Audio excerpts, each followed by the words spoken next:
Hi everyone and welcome back to my channel. So I'm going to start off this video with another quick little story time, and it is related to the topic, so just hang in there with me. When Ryan and I first started dating, the first time that I stayed over at his place, I was in his bathroom brushing my teeth, and out of the corner of my eye I see something on his countertop. Kind of green, kind of brown. It smelled, and frankly I couldn't tell if it was alive or dead. So I go out into the room. I'm like, Ryan, what is that on your counter? Oh, my mouth guard? I'm sorry. Your mouth guard? You put that thing in your mouth? Have you ever cleaned it? Oh yeah, I rinse it off with water every night. I have no words. Actually, this mouth guard still haunts my dreams to this day, 5 years later. So today we're going to be talking about the nastiest, dirtiest things that are lurking around our homes and how to clean them. And I do want to say, as a disclaimer to this video, the goal here is not that we are living in a perfectly sterile environment all the time. I am fully aware that it is good to have healthy bacteria in the home. You don't want to be living in a bubble, but at the same time, there are some things that can get pretty nasty over time that do need to be cleaned periodically. So I'm going to be sharing some of those with you guys today. So hopefully nobody else out there is going to have to deal with their own mouth guard situation. If you are new to my channel and you enjoy this video, I would love to have you as a subscriber. Press that red subscribe button and you'll be notified of all of my future videos. And with all that said, let's go ahead and jump into the video. So let's start by talking about the cleaning agents we'll be using. My number one that I like to use is isopropyl alcohol, aka rubbing alcohol. This is an effective sterilizer. It's antimicrobial against bacteria, fungi, and viruses. You want to look for 70% isopropyl alcohol. Without getting into the science, the 70% is actually the most effective at sterilizing. One thing to note is that it is flammable, so keep it away from heat or fire sources. Vinegar is highly acidic and it's great at removing buildup and grime, but it's not as highly effective as a disinfectant, so I prefer to use rubbing alcohol. All right, so we're gonna start in the kitchen, and your kitchen sponge is likely the dirtiest item in your entire house. The combination of food and moisture here makes it a breeding ground for bacteria, so I actually recommend that you toss your kitchen sponge and instead switch to using a synthetic brush. They are much less likely to harbor bacteria, and you can sanitize them in the dishwasher. Your kitchen sink also catches a lot of bacteria from washing your produce and meat, so at least twice a week I like to scrub out my sink with soap and water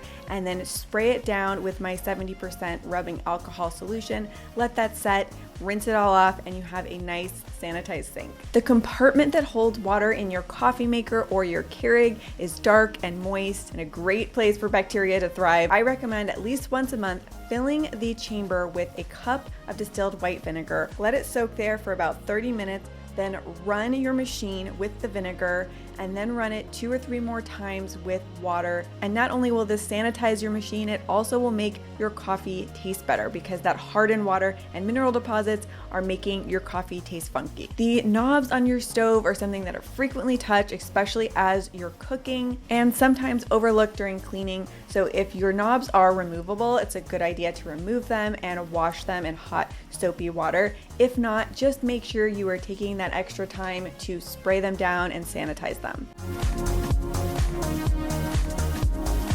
Next, over to the faucet, in particular the handles on the faucet. Your faucet handles contain more household germs than your toilet seat or your toilet handle. This also goes for your bathroom faucet handles. Make sure you are really cleaning these, spray them down with your rubbing alcohol, and then wipe them to make sure they're sanitized.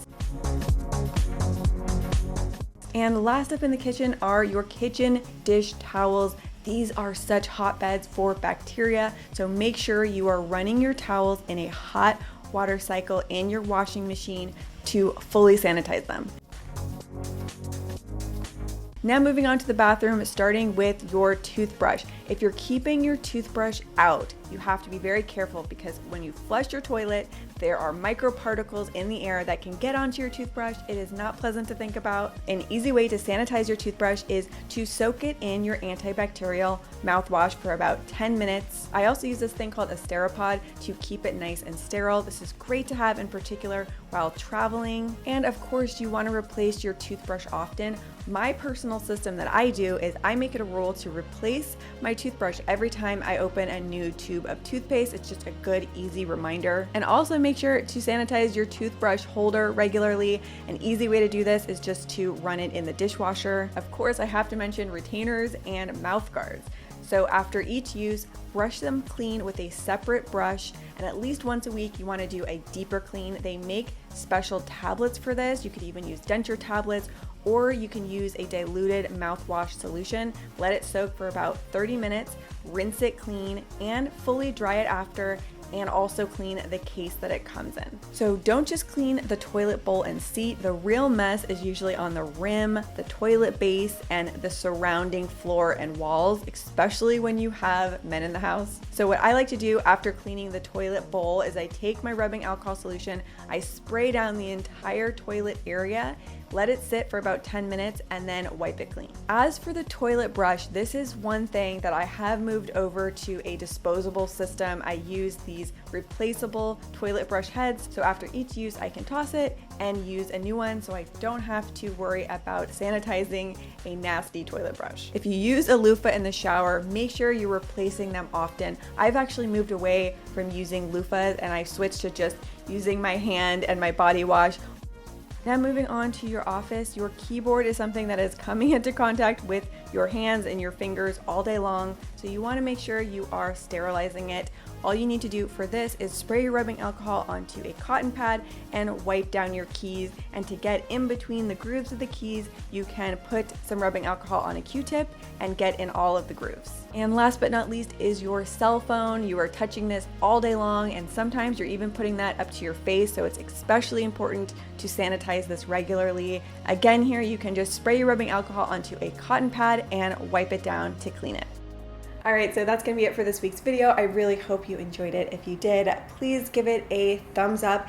And also, in my last video, I had a subscriber, Mia Glenn, give me a video idea suggestion, which I love. And that is that I would help you guys at home organize your spaces. So leave me down in the comments your biggest personal organization challenges that you have in your home, or even better, send me a picture to this email address and I may use it in my video and give you some ideas and inspiration for organizing your spaces. Also, if you did not see my Thursday vlog that I posted, a lot of you are saying that it is your favorite vlog you've seen me do. So make sure you check that out. It's called My Husband Controlled My Life for a Day. Ryan got to decide everything I did for the day. He had a really good time doing it and I cannot wait for my revenge. So I will have the link to that video down in the description box. And with all that said, thank you so much for watching and I will see you soon with a new video. Bye.